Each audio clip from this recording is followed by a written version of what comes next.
Bom, Francisco, obrigado. Pessoal, é um prazer falar com vocês sobre dor crônica. Acho que pode aumentar um pouquinho, porque aí eu falo mais baixo. É praticamente impossível eu conseguir abordar tudo de dor pélvica crônica para vocês. Vocês saírem daqui sabendo absolutamente tudo de dor, porque nem a gente que trabalha com frequência com isso consegue saber tudo a respeito de dor crônica. Eu vou tentar abordar os aspectos principais e tentar desmistificar alguns elementos do ponto de vista clínico para vocês. A primeira coisa é com relação à definição de dor crônica. Na maioria das vezes, do ponto de vista prático, as pessoas acham que dor crônica é um cumulado, uma união de dores agudas aí ao longo dos dias.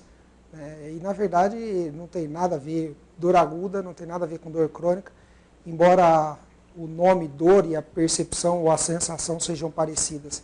Mas a fisiopatologia, os fatores deflagradores causais e as consequências são completamente distintas. E as definições elas variam dependendo das entidades que vocês usam. A mais comum é essa aí que está na lousa, que é a respeito da persistência da localização abaixo de cicatriz umbilical, cometendo o abdômen inferior, aquela que inclui tanto dor cíclica quanto acíclica, e uma questão de temporalidade e incômodo para a paciente. Então, ela precisa incomodar de uma determinada forma, que a paciente vai procurar atividade, e precisa ter uma certa relação temporal. Essa relação temporal ela é arbitrária, pode ser 3 ou 6 meses, depende da entidade. A entidade mais famosa é o IASP. O IASP determina aí que 6 meses para as dores cíclicas e 3 meses para as dores acíclicas. Mas, de fato, isso não tem grande importância. A importância é a intensidade da dor e, teoricamente, a associação de outros elementos fisiopatológicos, principalmente sensibilização central e assim por diante. Do ponto de vista prático, o que seria sensibilização central? E só para vocês entenderem que não necessariamente, toda vez que nós falamos em dor, a gente imagina a dor baseada no princípio de destruição, de lesão, de machucado, de ferimento e assim por diante. E dor crônica não necessariamente é isso. Ela não necessariamente se origina a partir daí. Existem 3 formas básicas de dor, aí, de você sentir dor. Tá? Uma percepção nociceptiva ou oriunda de estimulação de receptor periférico, pode ser no músculo, no osso ou nas vísceras. Uma percepção de dor deflagrada por um estímulo no tronco neural ou na fibra nervosa em si, diferente do nociceptor. Essa seria uma dor de origem neuropática. O exemplo típico é quando a gente bate o cantinho do nervo radial aí na quina de alguma coisa, dá vontade de matar alguém, mas você não tem força, né? Formiga o braço, dá aquelas coiseiras. Aquilo é típico de dor neuropática. E existe uma outra dor que as pessoas têm dificuldade em compreendê-la, exceto quando sente, né? Que é a dor psicogênica, ou de origem superior, digamos assim, extratalâmico, que também causa dor. E não é nem uma via aferente que está afetada, é uma via superior após o tálamo que normalmente está afetada. Como isso causa dor ou deflagra dor ainda não é totalmente conhecido, mas só para vocês terem ideia, a dor que mais dói no mundo é perder filho, por exemplo. Alguns já ouviram falar isso. Realmente dói o corpo e assim por diante. E existem outras dores de perdas que você não encontra uma lesão periférica ou uma lesão física que a justifique, mas que ela ocorre. Então essas são as 3 formas mais importantes de sentir dor. Uma delas, por exemplo, de sentir dor nociceptiva, é qualquer elemento, por exemplo, que causa aumento de pressão local ou que cause irritação química ou térmica possa fazer isso. Um exemplo típico é contração uterina. Contração uterina, por exemplo, durante o processo menstrual, tem potencialidade de causar dor. Você fala, por que não causa dor? Porque a outra moça tem uma contração mega poderosa e aí ela tem cólica, dismenorreia? Não necessariamente. O elemento que justifica isso é o controle superior que a gente tem de modulação da dor.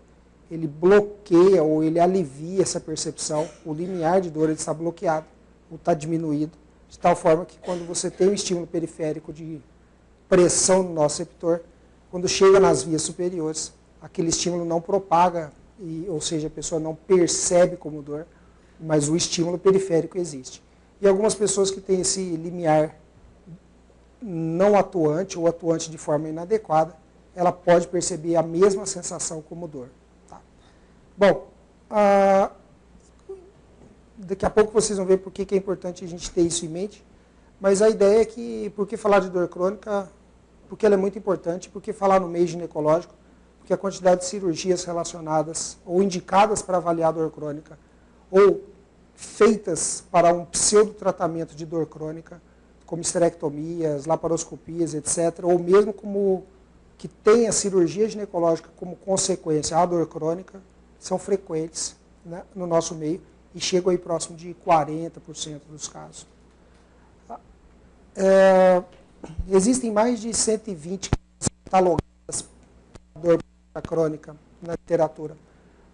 Se a gente ficar pensando em uma por uma, vocês vão ver que existe sobreposição de diagnósticos, mas aqui eu tentei resumir aquelas que são pelo menos nível A de evidência, ou B de evidência, de causalidade. Embora nenhuma delas, vejam bem, nenhuma delas está provado que ela tem relação causal com a dor crônica. Tá? É suspeito. A mais aceita como causa primária é causa oncológica, que do ponto de vista da dor pélvica crônica, ela sai fora do diagnóstico, porque o diagnóstico de dor pélvica crônica exclui as causas que têm doença maligna. Tá? Mas lembrar que o paciente, quando te procura, você não sabe se ela tem doença maligna ou não. Então, dor pélvica crônica, uma das causas são as causas oncológicas. Mas as outras são essas daí, que estão listadas mais ou menos pela ordem de frequência.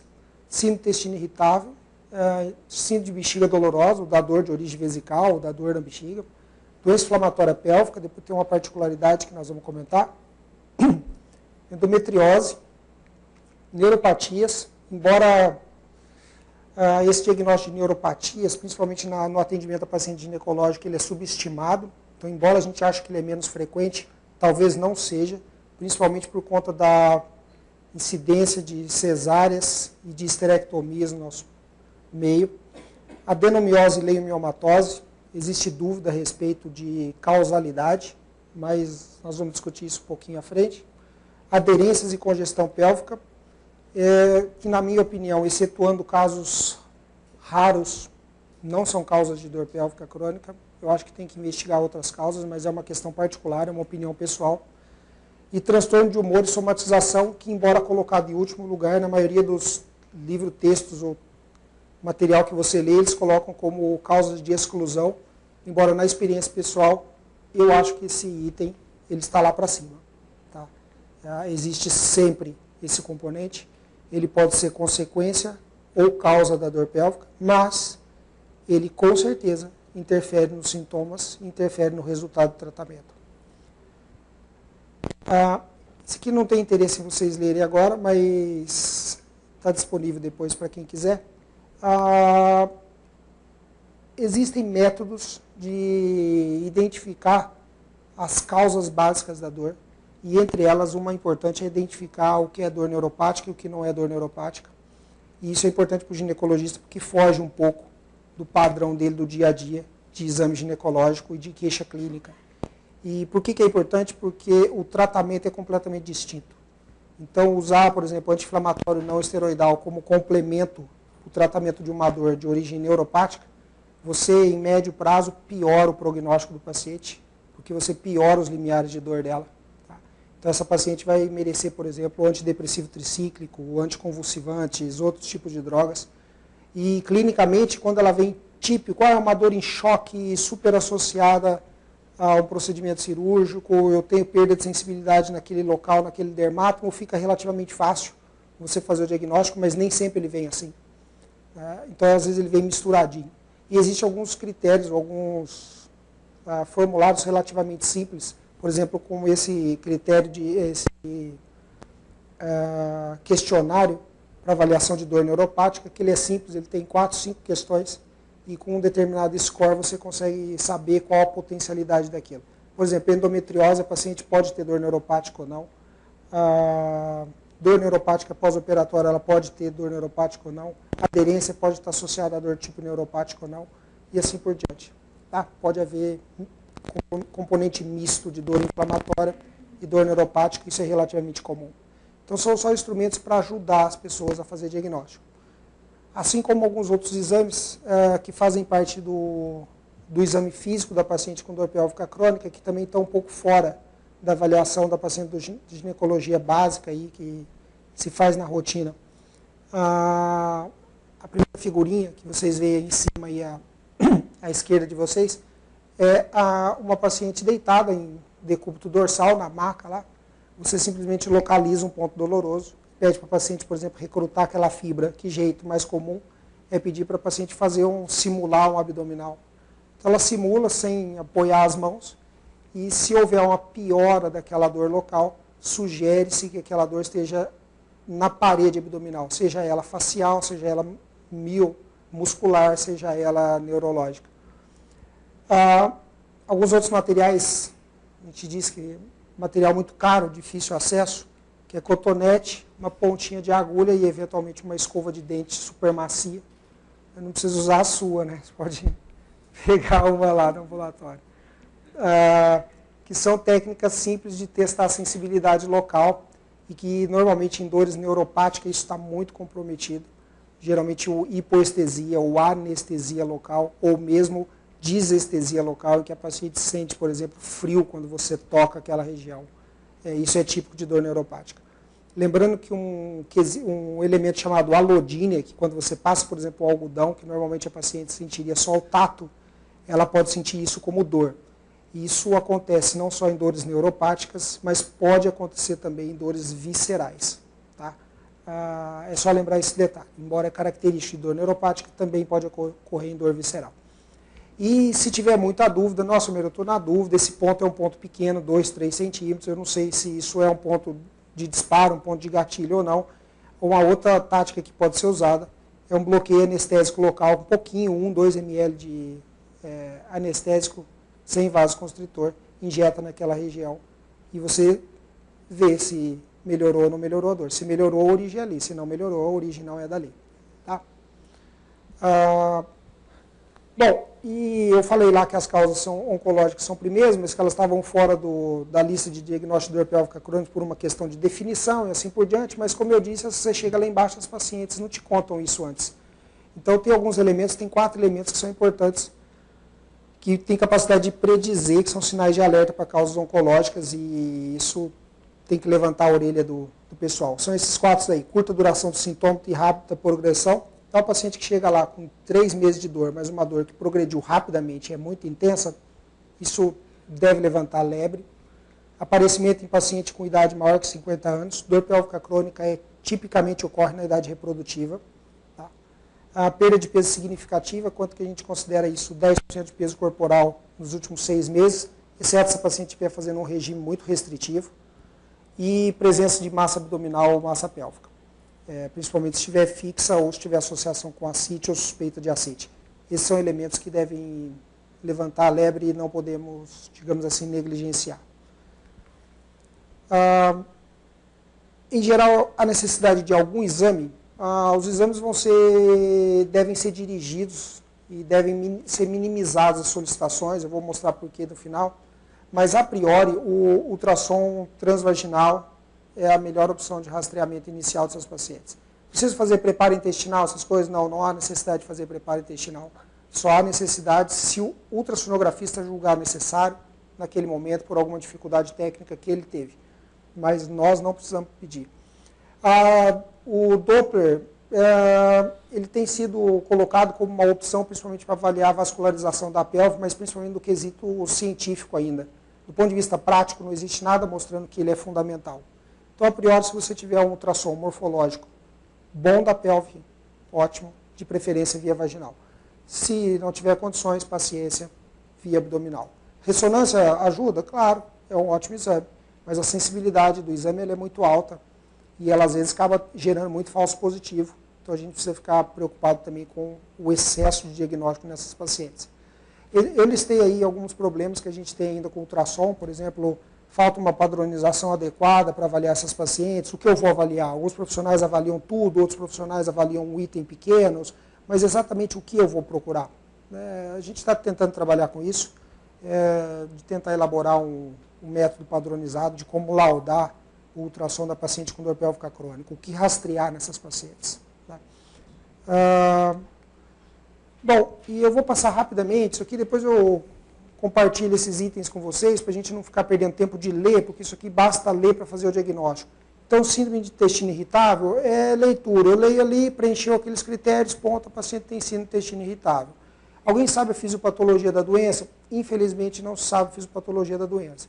A gente acha que intestino irritável é só diarreia, crise de diarreia. Não, ela pode ter períodos críticos, por exemplo, de constipação intestinal ou períodos críticos de distensão abdominal. Então, se isso estiver super relacionado à dor, ela tem o diagnóstico. Eu falo super relacionado, né? O que significa isso? Quando o elemento principal da história clínica for relacionado ao comportamento intestinal ou ao hábito intestinal. Porque se você fizer uma história clínica e um IDA dessas pacientes, um interrogatório de todos os aparelhos e sistemas, vocês vão ver que há uma sobreposição enorme de sintomas. Então, há uma sobreposição enorme de constipação que está presente em 46%, 60% das mulheres. A dismenorreia, dependendo do jeito que você perguntar para a paciente, só tem cólica para menstruar? Doutor, como assim? Não, se tem uma cólicazinha para menstruar. Tenho, mas ela é sempre? Mas vem, né? Tem. Bom, aí você vai passar a visita, o paciente tem dismenorreia, tem constipação, tem dor para urinar. Você não consegue fazer diagnóstico, não consegue. Então, o ideal é priorizar quais são os sintomas dessas pacientes, e normalmente ele aparece na entrevista aberta. Você abre a entrevista e escuta a paciente. Geralmente, ela te fala o elemento principal na primeira conversa. É difícil você precisar dar esse start nela. É difícil, na maioria das vezes não é necessário. E quando ele estiver muito confuso, pensa nas causas somatiformes. Pensa nas causas somatiformes. Bom, o tratamento ele é sintomático, infelizmente, para intestino irritável. Isso aí, mais uma vez, depois vocês têm acesso. Síndrome de bexiga dolorosa, mais uma vez, não sabemos a causa. A paciente tem queixa, geralmente ela aumento da frequência miccional muito grande. Ela tem uma despertar noturno por conta do desejo miccional e geralmente associado à dor. Causas e fisiopatologias nós não sabemos. Já existe estudo mostrando, inclusive, uma associação grande com dismenorreia e uma associação com alguns polimorfismos, principalmente de NGF, alguns outros fatores de crescimento neurológicos. Tem associação com alterações cerebrais morfológicas, volumétricas e funcionais, tá? Que antecedem os sintomas clínicos. Então, já existem pesquisadores que não acreditam mais que a doença seja na periferia, que ela seja vesical. Talvez elas tenham origem neurológica e não periférica. Tá? Tanto é que existe um trial rolando a respeito de uso de gabapentina em pacientes com síndrome de dor de origem vesical ou com sintomas vesicais e que tem dados parciais com melhora significativa. Por que isso funciona? Tá. O outro elemento importante que a gente esquece de fazer é neuropatias de linguinal e lipogástrico. Eu colocaria um outro aqui que é de pudendo. Embora a gente tenha diminuído muito a prevalência de neuropatia do pudendo, o que diminuiu muito a episiotomia, as taxas de episiotomia. Mas quando as taxas eram altas, a incidência de neuropatia de pudendo era maior, agora é menor. De qualquer forma, a taxa de cesárea e de esterectomia está alta, então começa a aparecer neuropatia de lipogástrica e linguinal. Normalmente a dor é relacionada muito próximo ao procedimento cirúrgico, inclusive temporal, o aparecimento dos sintomas, 2, 3, 4 meses após, geralmente é o período, no máximo 6 meses. Dificilmente você consegue alegar que aquela dor é decorrente do procedimento cirúrgico, uma vez passado de 6 meses para a dor aparecer. Então, normalmente ela aparece bem antes de 6 meses após o procedimento.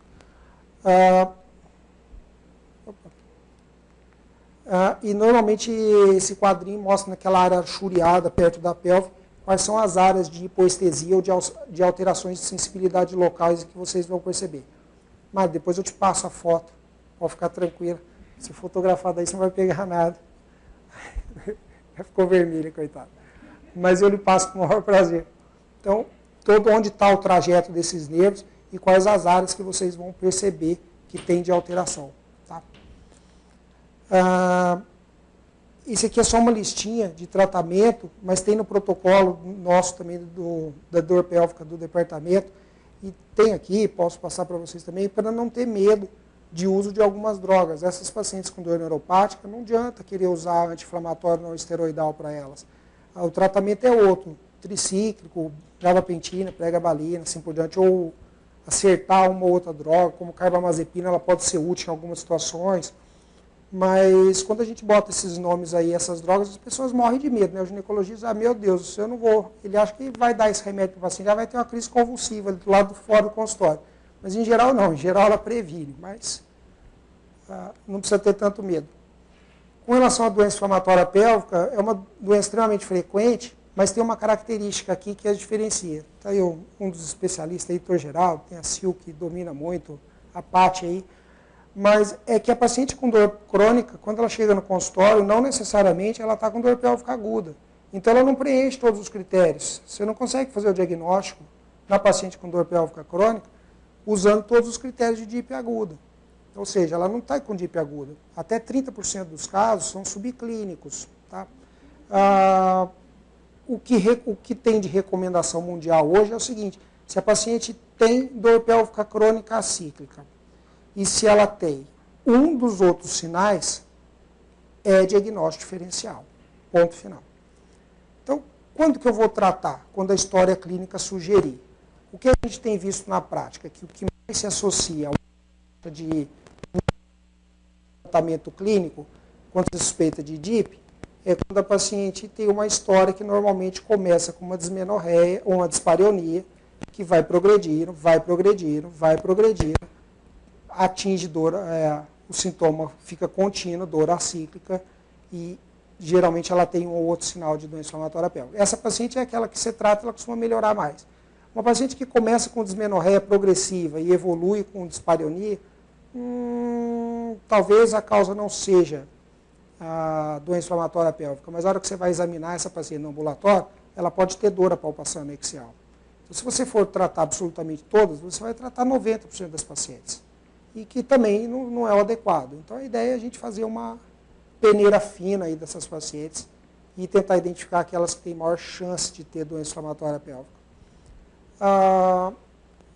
Pacientes com endometriose, esse eu acho que é o habitué de todos aqui, mas infelizmente não existe um sintoma patognomônico que você fala, não, tem isso, é isso, ou um biomarcador, está aumentado, o paciente tem endometriose, infelizmente não existe isso.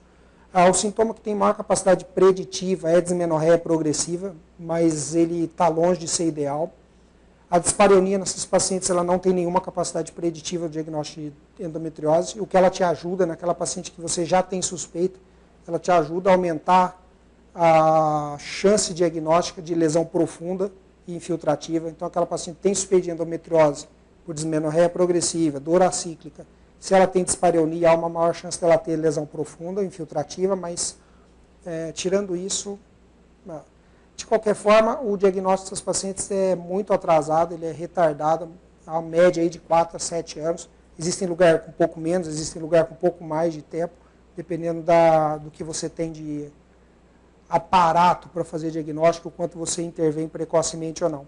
Da mesma forma que a gente imagina que a lesão está crescendo e a lesão vai dando dor, infelizmente não existe essa boa correlação entre o tamanho da lesão e a intensidade de dor no paciente, e já tem gente questionando se realmente é a endometriose que causa a dor ou se a endometriose simplesmente causa um processo inflamatório ali, mínimo que seja, e a paciente tenha, por exemplo, um sistema nervoso central que favoreça a percepção daquilo como sintoma doloroso, e isso sim causa a dor e não a lesão periférica. Mas isso é questão científica, a priori é uma causa importante, principalmente no meio ginecológico, e deve ser abordada e tratada de uma forma relativamente precoce.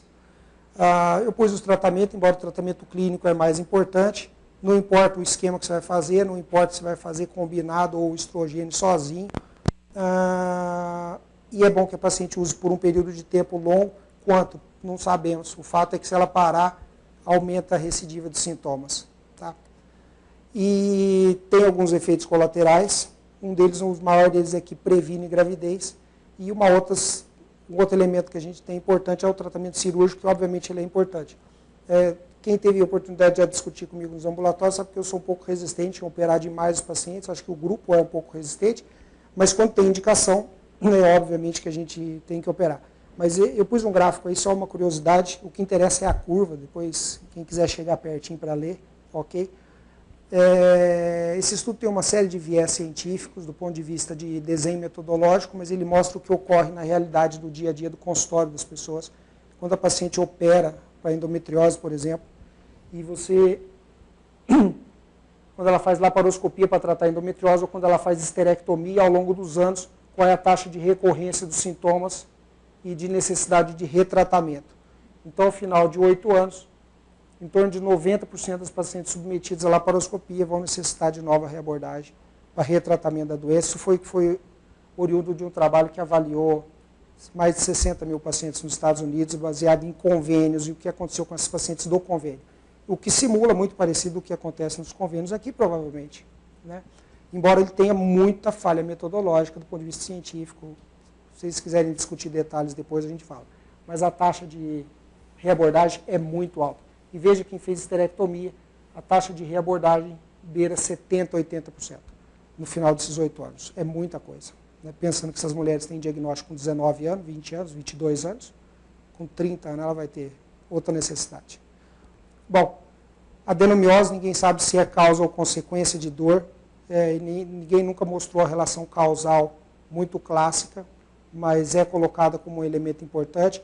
O que diferencia dela da adenomiose é a relação com o sangramento uterino anormal, que é um pouco maior, embora a endometriose também possa estar associada ao sangramento alterado, mas a adenomiose isso é mais frequente, eventualmente porque aconteça com mulheres muito mais próximas do climatério ou no climatério.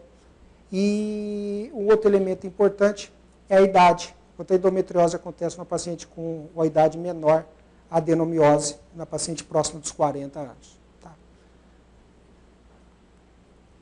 Leiomiomatose, também existem dúvidas da sua associação com dor pélvica crônica, mas o que mais está associado é o tamanho dos miomas e o número dos miomas.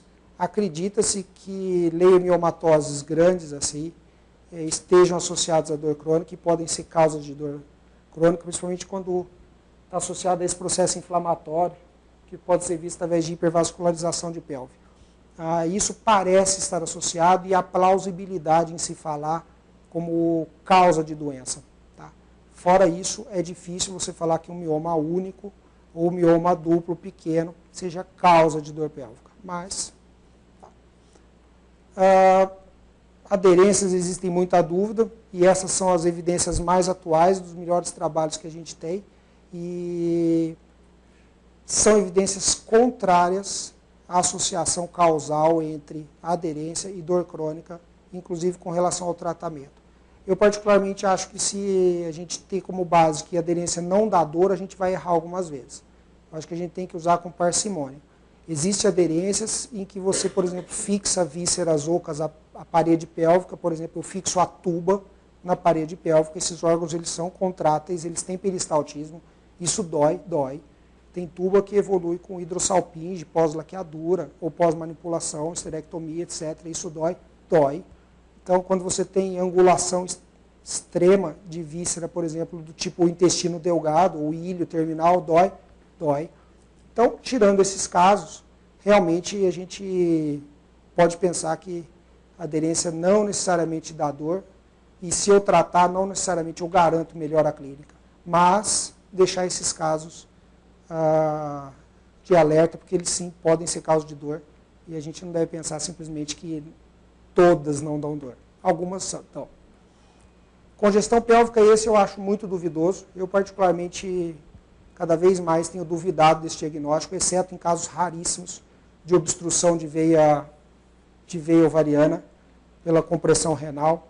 Mas, fora isso, eu acho muito estranho, porque se você pega um grupo de pacientes normais, assintomáticos e pacientes com dor, vejam aí a prevalência de congestão pélvica quando você usa os mais variados critérios que tem na literatura para fazer diagnóstico disso. Quando eu uso tamanho do vaso, quando eu uso tipo de fluxo, quando eu uso refluxo em posição ortogonal e assim por diante, eu tenho uma sobreposição enorme de diagnóstico em paciente com dor e em paciente assintomática. Então, eu particularmente acho que nós estamos exagerando nos diagnósticos. Tem alguns fatores de risco atribuídos, mas todos eles são empíricos. A gente tem usado embolização para tratar algumas pacientes resistentes ou refratárias aos outros tratamentos, ou quando não se identifica nenhuma outra causa. Tem uma taxa de sucesso relativamente boa. Aí vocês vão falar, então funciona, então é isso. Mas o placebo, ele é muito influente no tratamento de dor pélvica crônica, dor crônica em geral, e essas pacientes, elas estão acompanhadas faz pouco tempo, e elas perdem o segmento muito rapidamente, então a longo prazo a gente não sabe o que isso acontece.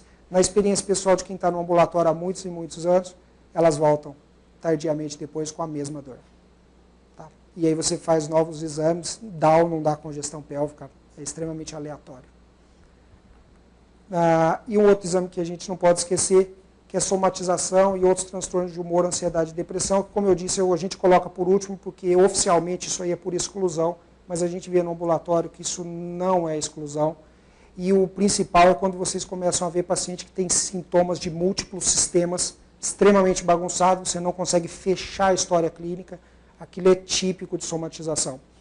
Atenção nesses casos com ideação suicida. A gente esquece de perguntar, mas nós temos uma taxa de um pouco perto de 1% dos pacientes, e vira e mexe, você tem que chamar o psiquiatra, ele tem que abordar o paciente lá na hora, porque existe ideação suicida. Pensando no ambulatório que 46% das pacientes relatam algum tipo de abuso ou de violência grave, há de se pensar que o componente psíquico deva influir na percepção de dor dessas pacientes. Existem alguns questionários que podem ajudar aqueles que não têm muita experiência. Esse é um questionário simples, ele não precisa ser aplicado dessa forma objetiva, assim, pode ser aplicado durante sua história clínica, para você ver screening de transtornos de humor. E existe esse outro que no seu ideal, ou no seu bate-papo com a paciente, você pode fechar essas questões e estabelecer alguns scores, que depois eu posso passar para cada um também, que aumenta a sua probabilidade de diagnóstico de doença somatiforme ou de transtorno do humor. Tá? E uma outra coisa importante que a gente não pode deixar de pensar é catastrofização. Essas pacientes, elas têm esse índice de catastrofização que está resumido nesses 3 itens aí. E é aquele tipo de paciente, do ponto de vista clínico, que chega para você e fala, doutor, tudo acontece comigo, eu tenho certeza que não vou melhorar. É sempre assim, eu sabia que ia dar isso. Essa é a paciente mais difícil. E é comum acontecer isso lá no ambulatório. Tá? E agora no congresso que nós tivemos, que teve na Inglaterra a respeito de dor crônica, isso foi muito trabalhado, catastrofização, porque a catastrofização está associada com pelo menos 3 SNPs ou 3 polimorfismos rotineiros e em 4 populações diferentes, pelo menos. Europeias, asiáticos, os caucasianos e mais uma outra população que eu não me recordo. E, consistentemente, essas pacientes que têm essa catastrofização, ou índices catastróficos altos, estão associadas a esses 3 SNPs. Ou seja, é possível que isso não seja tipo assim, um comportamento inadequado do paciente ou uma chatice momentânea da paciente. Talvez isso esteja associado a algum outro evento biológico do paciente e que faz parte da gente entender isso e tentar abordar isso, embora seja difícil e não tenha um padrão fechado. E aqui é só o último slide, é o que a gente não deve fazer. Talvez a gente tenha muita dúvida do que deva fazer, mas algumas coisas a gente tem dúvida, a gente tem certeza do que não devemos fazer. Então, a primeira coisa, não legitimar os sintomas. Se o paciente, o que nós não devemos fazer? Não legitimar os sintomas, ou seja, nós devemos legitimar os sintomas, nós precisamos entender que aquilo é verdadeiro, o paciente dificilmente está ali mentindo para você. Pode, mas é difícil isso acontecer. Hipervalorizar os sintomas. Da mesma forma, não precisamos hipervalorizar. Calma, a consulta tem que ser calma. Não é aquele negócio, nossa, só precisa fazer rapidamente essa cirurgia. Se não fizer isso aí, a gente não sabe o que vai acontecer. A lesão vai progredir, vai chegar lá em cima, no coração. Calma, não é bem assim que a coisa acontece.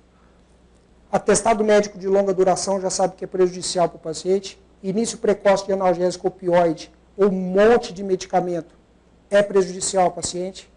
Indicação irrestrita de exame e procedimento cirúrgico é prejudicial ao paciente.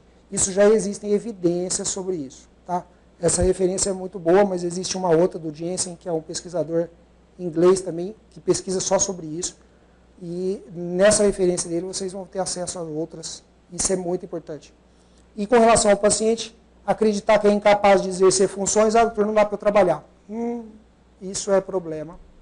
Acreditar que a dor é um sinal de doença inequívoca, isso é sinal de hipocondria e é problema, é difícil trabalhar com isso. Acreditar que é preciso reduzir a dor antes de executar qualquer tipo de tarefa é problema. Então, esses 3 elementos você tem que tentar tirar do paciente e mostrar para ele que não há benefícios. Tá? Bom, é basicamente isso. Então, só tem umas considerações final. As causas são inúmeras. A interação com sintomas psicológicos e outros é inequívoca, ela existe, é difícil a gente abordar isso. Muitas vezes é difícil a gente definir causa, mesmo para aquelas condições que a gente conhece que está frequentemente associado. E a necessidade de abordagem multiprofissional ela é fundamental e ela envolve desde o recepcionista da unidade do hospital até a enfermeira que recepciona ali ou que ajuda você a atender, até a pessoa que faz a pós-consulta, o enfermeiro, o psicólogo, o terapeuta ocupacional, o fisioterapeuta e assim por diante. Se a equipe não tiver uníssono e falando mais ou menos a mesma língua, a relação construída ali é quebrada ali, tem que ser reconstruída ali de novo, depois ela é quebrada de novo, e assim por diante, e fica aqueles ambulatórios gigantes, sem solução. Tá bom?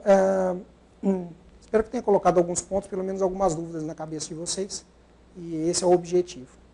Certo? Chico, acabou.